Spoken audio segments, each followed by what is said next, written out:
Assalamualaikum warahmatullahi wabarakatuh. Alhamdulillah, pada kesempatan kali ini saya ingin mengomentari tentang kunut yang ramai diperbincangkan oleh ulama-ulama masa kini. Di antaranya yang sudah tak asing lagi di mata kita dan pendengaran kita, Kah Abdul Somad. Yang kedua yaitu Gus Baha yang cukup ngetop di YouTube ya. Nah, kita ingin membahas berkaitan dengan kunut.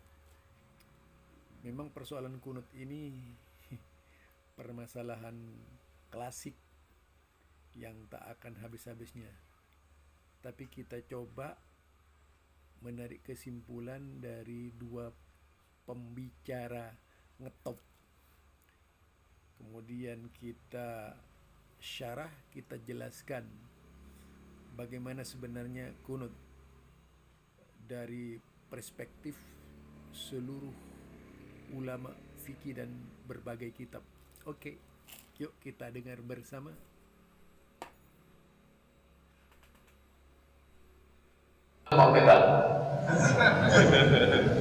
Hanafi, Hambali tidak betul. Syafi'i dengan Maliki betul. Nah, datanglah orang menjumpai Imam Hambali. Hai Imam Hambali, ya, saya ikut engkau, tidak ada kunut subuh. Oke, tak masalah. Bagaimana kalau saya sholat di masjid, imamnya bermazhab Syafi'i? Dia mau ngetes, kira-kira apa jawaban Hambali? Saya ikut engkau, tidak ada kunut subuh. Oke. Bagaimana kalau saya sholat di masjid, imamnya baca kunut subuh? Apa jawaban Imam Hambali? Angkat tanganmu dan ucapkan amin. Itu zaman Imam Hambali, meninggal tahun 204 Hijrah.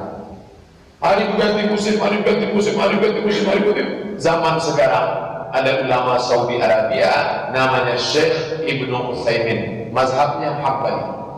Syekh Ibnu Utsaimin, ya, saya ikut engkau, mazhab Hambali, tidak berkurun. Oke. Bagaimana kalau saya kembali ke negeri saya, di kampung itu mereka bermazhab Syafi'i dan sholat subuhnya berkurun? Apa kata Syekh Ibnu Utsaimin? Kalau imammu berkurun, angkatlah tangan dan ucapkan amin. Sama jawaban ulama dulu dengan ulama sekarang. Lalu kalau terjadi begini, imam baca kunut, dia tidak, saya tak tahu ini dari mana mazhabnya. Yaitu perkataan dari Ustadz Abdul Somad ya. Kita tahu beliau sangat vokal di dalam pembelaannya berkaitan dengan paham-paham mazhab. Tapi bagaimana sebenarnya kita sebagai seorang muslim memang harus belajar dan terus mengembangkan pendidikan untuk mencapai kebenaran yang hakiki. Berkaitan dengan kunut subuh itu perlu teropong lebih luas lagi. Tidak hanya sekedar berpedoman kepada pendapat-pendapat mazhab, baik itu pendapat mazhab Imam Abu Hanifah, kemudian mazhab Imam Malik bin Anas, Muhammad bin Idris Asy-Syafi'i, dan Ahmad bin Hambal yang dikenal dengan pengikutnya Hambaliyah. Teropong itu kita gunakan dari sisi ilmu lain berkaitan dengan dua pendapat dari kalangan tabi'in misalnya, yang kedua-duanya bersama bertemu Rasulullah Sallallahu Alaihi Wasallam. Ya, diantaranya sahabat yang pernah salat di belakang Rasulullah, sahabat yang pernah salat di belakang Abu Bakar, Umar, Utsman, dan Ali. Ketika itu putranya bertanya kepada sahabat Nabi ini, "Wahai ayahku, bukankah engkau pernah menjadi makmum dari Rasulullah, pernah menjadi makmum dari Abu Bakar, pernah menjadi makmum dari Umar bin Khattab, pernah menjadi makmum dari Utsman bin Affan, sampai Ali bin Abi Thalib." Ini kalau saya menggunakan bahasa bebas. Lalu beliau bertanya, apakah beliau-beliau tersebut berkunut subuh? Kemudian dijawab oleh beliau, "Ya bunai muhdas, wahai anakku, ketahuilah bahwa kunut subuh itu adalah bid'ah." Nah, tentunya ini bukan hanya sebuah perkataan seorang sahabat. Untuk lebih meyakinkan, misalnya kita melihat kedudukan yaitu kunut subuh yang menyebutkan hatta fariqud dunya, sampai Rasulullah meninggal dunia. Itu juga perlu dilakukan teropong lebih jauh lagi pembicaraan sanad, yang seharusnya hadis-hadis seperti itu ya itu diriwayatkan oleh Imam Bukhari untuk tidak menimbulkan keraguan di kalangan umat Islam bahwa memang benar Rasulullah sallallahu alaihi wasallam melaksanakan kunut subuh sampai beliau meninggal. Harusnya adalah Bukhari. Tetapi memang hadis ini menjadi perselisihan karena sebagian menolak dari sisi sanad, sebagian menerima. Dalam ilmu hadis, al-jarhu muqaddimu 'ala ta'dil. Jadi celaan itu diutamakan daripada pujian. Jadi menurut hemat saya, untuk menghindar dari perselisihan ini memang harus tuntas mengangkat berkaitan dengan kunut, tidak sebatas yaitu membiarkan umat terkatung-katung dalam pendapat-pendapat mazhab. Apakah kita mau berkunut atau tidak, itu harus pasti hukumnya, bukan remang-remang. Nah, kita mari dengar selanjutnya dari seorang ulama yang juga cukup terkenal ya. Itu beliau kita kenal, namanya Gus Baha. Beliau memang termasuk orang yang cara berpikirnya luas, dan memang tujuannya, kalau dari penyampaiannya beliau ini sebenarnya tidak ingin masuk ke ruang lingkup perselisihan ya, agar umat tuh menerima apa adanya. Itu ya yang saya pahami dari beliau. Tetapi mari kita dengar apa yang disampaikan oleh beliau ini sebagaimana berikut ini. Misalnya gini, sampean tak bedai, tidak jawab saja jujur. Rasulullah itu puasa Senin Kemis selalu apa kadang-kadang dalam semua riwayat? Kadang-kadang. Sesuatu yang kadang-kadang dilakukan Rasulullah itu akan sunat terus, apa sunatnya juga kadang-kadang? Ayo jawab saja. Wah, agak sing sarap ya.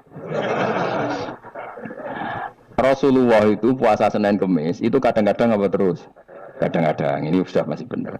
Sesuatu yang pernah dilakukan Nabi kadang-kadang itu menjadi sunat terus, apa sunatnya juga kadang-kadang terus. Nah, sekarang ini sebetulnya hadis kunut itu semuanya sepakat. Rasulullah kunut itu ya ahyanan kadang-kadang. Nah, sesuatu yang pernah dilakukan Nabi kadang-kadang itu akan menjadi sunat terus ila yaumil. Maka Imam Syafi'i milih kunut terus. Abu Hanifah enggak. Bahaya kalau sunat kok dilakukan terus, nanti dikira wajib. Sehingga Abu Hanifah tidak kunut. Dan itu ya biasa ketemu Imam Syafi'i kalau sholat di masjid Abu Hanifah itu tidak kunut. Ketika ditanya ikroman di hadal madhab, saya menghormati madhab. Orang Hanafi kalau main ke rumahnya Imam Syafi'i ya kunut biasa dulu. Sekarang kunut dan kunut jadi politik identitas. Ini kunut sebelah ini mesti ini enggak kunut sebelah yang dulu itu enggak. Saya sampai sekarang enggak pernah tahu kunut itu tradisi ormas mana, sampai sekarang enggak ada tahu. Karena saya orang alim, taunya kunut mazhab Syafi'i, enggak kunut mazhab Hanafi. Dan itu sebelum tahun 12 dan 26.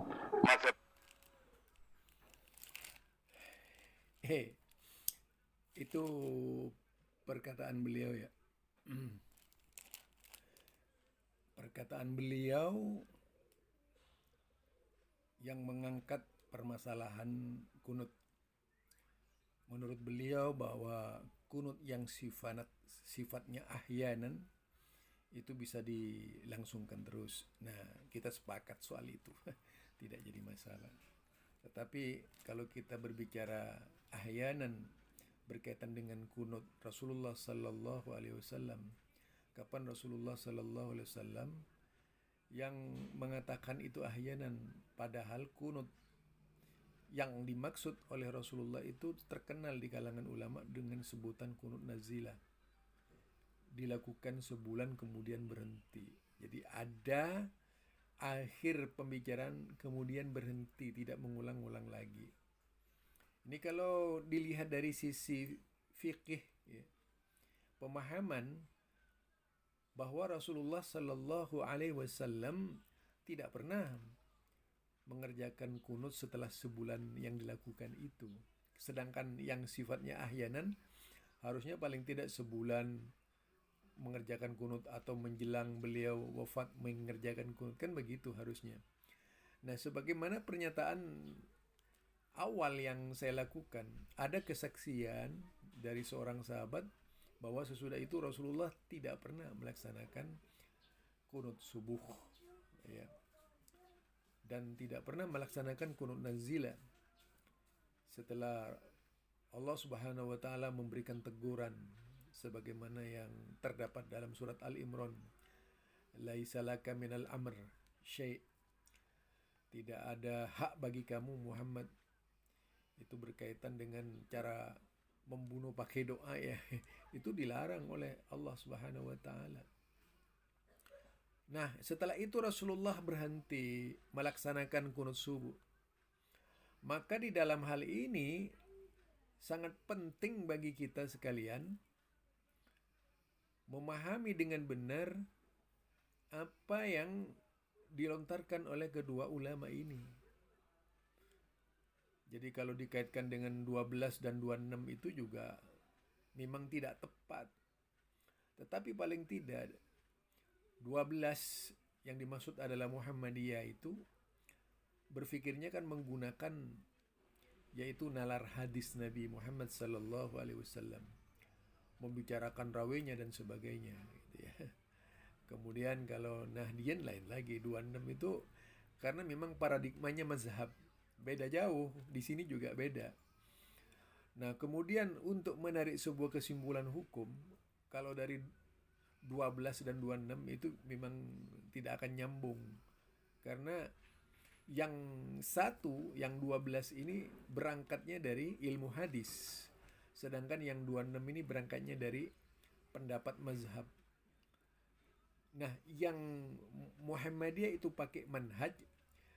Biasa manhaj ini adalah pola yang biasa dikembangkan oleh kalangan imam di dalam menelusuri masalah-masalah hukum apa saja, termasuk ya masalah kunut. Dan Muhammadiyah juga itu menggunakan kekuatan-kekuatan pemikiran melalui manhaj tadi itu, terutama dipandang dari sisi ilmu hadis itu, berkaitan dengan kunut subuh.